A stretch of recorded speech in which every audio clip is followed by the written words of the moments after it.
Bonjour et bienvenue sur Spotlight. Aujourd'hui, on va parler du Sony Xperia Z. On va commencer par les traditionnelles prises en main et impressions. On a ici un smartphone haut de gamme avec une excellente qualité perçue.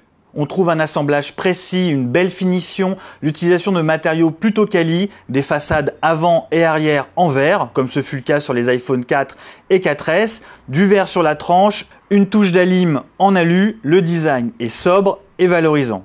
Un design étudié mais des façades en verre signé Dragon Trail, un concurrent de Gorilla Glass, assez sensible aux traces de doigts. De quoi rapidement salir votre smartphone design, vous voilà prévenu.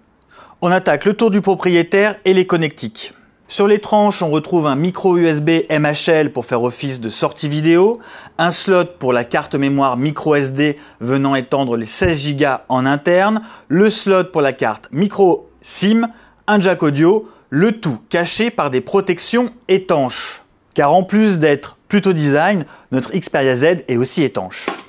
Certifié IP57 et IP55, il résiste à la poussière et à une immersion temporaire de 30 minutes à 1 mètre.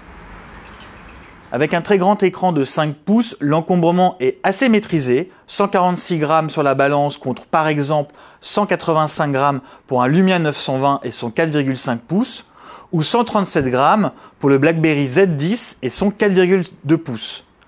Pas mal non plus côté épaisseur avec 7,9 mm contre 9,3 par exemple pour un iPhone 5 et son écran 4 pouces. Une épaisseur contenue qui a forcément un impact sur la batterie et l'autonomie, on verra ça plus tard. On attaque maintenant l'écran et les specs.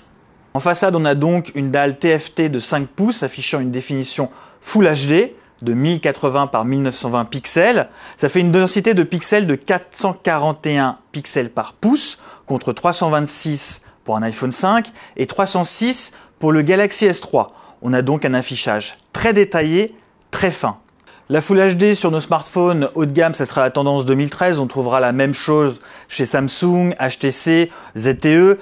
Non, ce qu'il faut voir aussi, c'est le contraste et l'angle de vision. Et pour le coup, le Xperia Z nous déçoit un peu.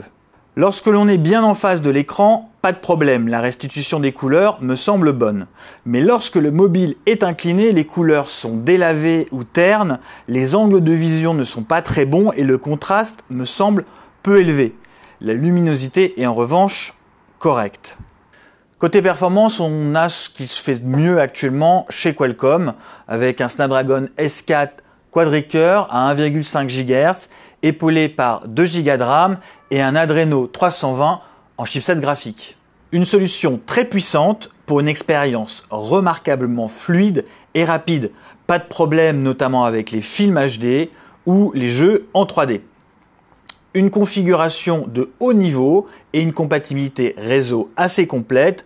On trouve le NFC, le DLNA, le Bluetooth 4, Dual Carrier ou H+, la 4G, le Xperia Z est pérenne et devra avoir une bonne durée de vie. Un mot sur l'interface. Derrière Android 4.1, on retrouve la surcouche Sony avec quelques éléments personnalisables comme le multitâche qui fait apparaître des mini-applications comme un bloc-notes ou la calculatrice. Pourquoi pas? On trouve également des agrégateurs de contenu et l'accès au kiosque de Sony pour la musique, les vidéos et les quelques jeux PlayStation. C'est un élément important pour Sony, ex-Sony Ericsson depuis quelques années, la photo. Le Xperia Z ne déroge pas à la règle, on trouve un nouveau capteur Exmor RS de 13,1 mégapixels à l'arrière avec un mode HDR pour la photo, mais aussi la vidéo. Pas de déclencheur physique sacrifié sur l'autel du design, mais une interface assez riche et la possibilité de shooter en rafale 15 photos par seconde. Au niveau de la restitution, en intérieur, le Xperia Z est plutôt décevant. Beaucoup de bruit et une colorimétrie délavée, nous nous attendions à beaucoup mieux et le Galaxy S3 se montre plus fidèle par exemple. En extérieur, on retrouve ces aberrations chromatiques et ce léger voile sur l'image. Globalement, la capture photo nous déçoit. Pour la vidéo, le mode HDR est satisfaisant et la qualité plus au rendez-vous, même si la mise au point demeure perfectible. En façade, le capteur de 2 mégapixels capture en Full HD. Pour tempérer ces remarques autour de la photo, il faut préciser qu'on a ici une pré-version commerciale avec une version logicielle non définitive. Sony pourrait très bien préparer des optimisations software pour corriger ces lacunes, du moins on l'espère. En tout cas, ce sera un élément à vérifier avant sa sortie prévue mi-février, courant mars, selon les opérateurs. On termine cette vidéo avec l'autonomie. Une batterie non amovible de 2330 mAh pour un 5 pouces Full HD. Sur le papier, la capacité nous semblait un peu light.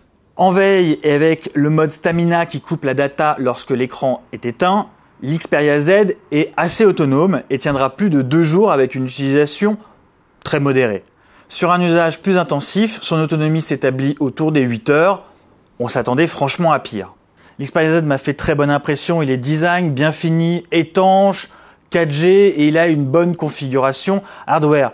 On lui reprochera surtout son autonomie qui aurait pu être meilleure, ses angles de vision pas exceptionnels et la partie photo qui sera à vérifier lors de la sortie. C'était Alexandre Billot pour CNET France. Merci et à bientôt.